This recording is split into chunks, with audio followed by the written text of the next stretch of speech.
Hi everyone, how are you doing? It's been a while since I come on camera, so I figure let's get some face-to-face time with you, my viewer.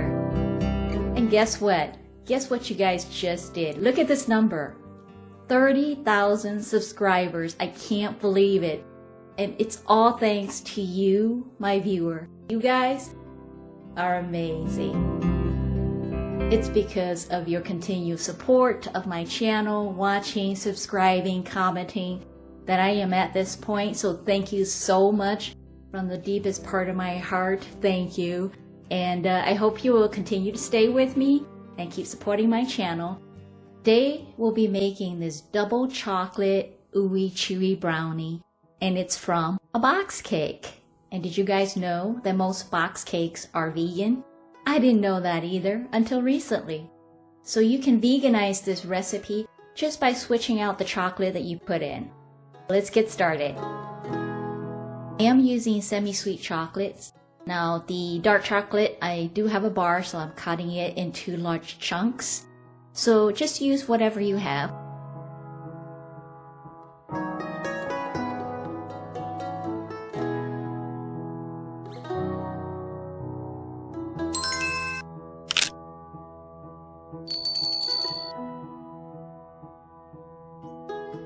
I am replacing the egg with 1 medium banana mashed up, and so that's one way to veganize it. Otherwise, you can just use an egg in this recipe as well.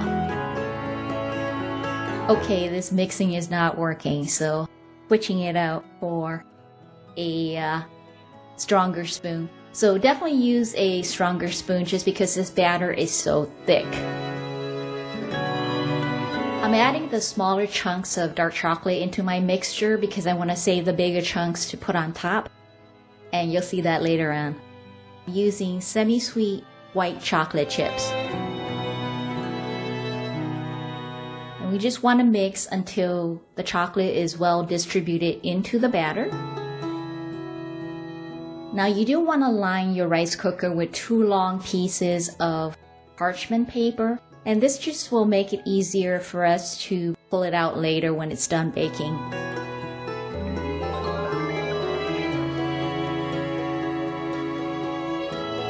Now spread the batter onto the bottom as much as you can.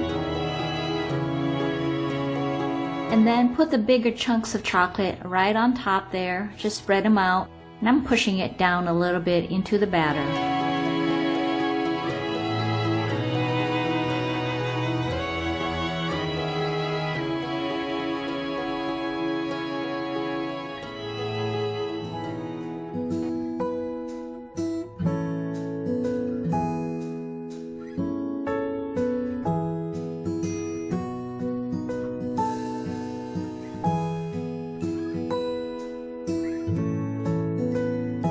After 2 bake, nope, not ready yet with the toothpick test.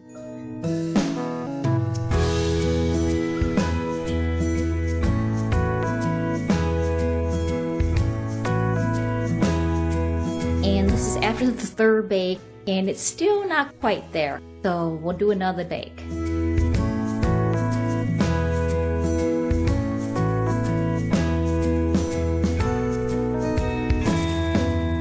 After 4 bake, that's 2 hours, and looks like we are good to go.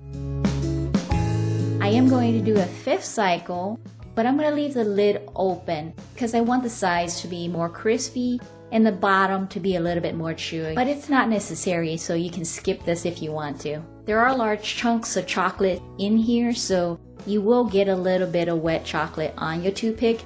That's fine. Now on the 5th cycle, when it goes into warm, just go ahead and take your pot out right away and let it cool inside the pot for about 10 minutes. And then move it out carefully onto a cooling rack. And this is the hardest part, guys. Waiting for this thing to cool so you can dig into it. And oh yeah, this smells really good. You should let this cool for about 30 to 40 minutes and it will set a little bit more before you cut it. Otherwise, it would just fall apart. So mine has been cooling for about an hour. Let's cut into this brownie. And it's super soft on the top, but definitely a little bit tougher on the bottom. Oh, and look at that gooey chocolate. Oh, can't wait to taste that. And it would really help me out if you click that thumbs up below if you like this recipe. If you're new to my channel, I upload new recipes every Saturday. And don't miss future recipe by subscribing to my channel and turning on that notification bell.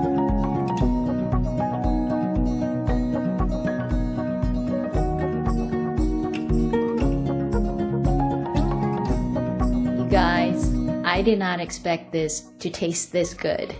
I told my husband I'm not sharing this with him. The sides and the bottom is chewy. In the middle, so soft and gooey. Oh, so good. You really have to try this recipe, especially when you can make it with a box cake mix.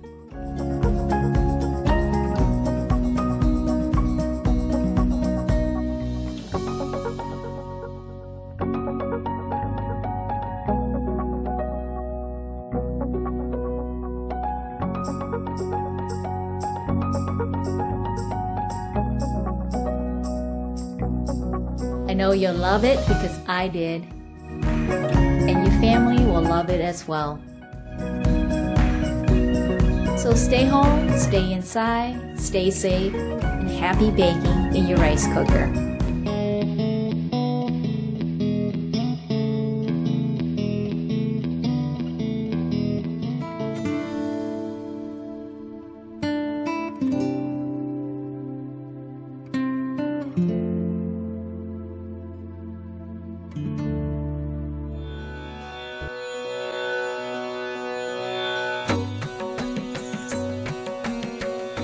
If you didn't get enough of deliciousness, then check out my other recipes right here, or binge watch my playlist for more deliciousness.